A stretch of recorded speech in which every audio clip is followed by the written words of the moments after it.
Deep brain stimulation currently is not FDA approved for Tourette syndrome. It's still at the very research level. We do know that it helps these patients, we just don't know how it helps them.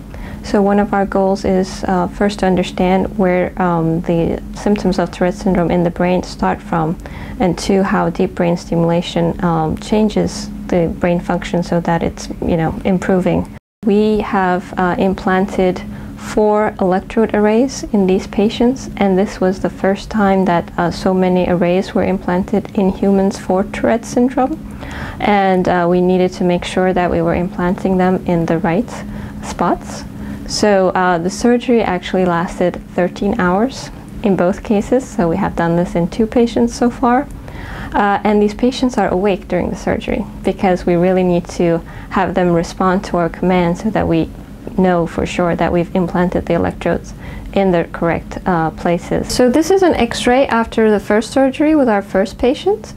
The patient has 2 electrode leads in the deep brain structures. There's actually 2 of them. Our surgeon does an excellent job making it symmetric.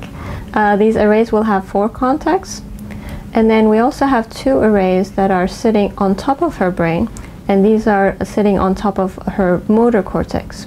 So these basically can tell us when voluntary movements are happening as well as involuntary movements, whereas the deep contacts will tell us when the tics are happening. These contacts are also there for stimulation. In the brain mapping lab, our students are graduate level engineering students, and because the activity coming from the brain is electrical activity, they're basically doing signal processing algorithms, which we would do on electrical signals.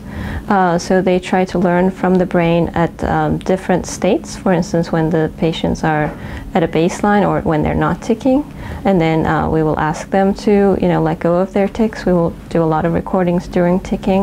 We also do recordings during voluntary activity, because we wouldn't want to be able to detect as many tics as we can, but we don't want to confuse that with voluntary activity. So that's what the students do, so they're very involved in the signal collection. And then they go back to their computers and they analyze these signals and try to find statistical differences in how this information can help with the design of the responsive deep brain stimulator.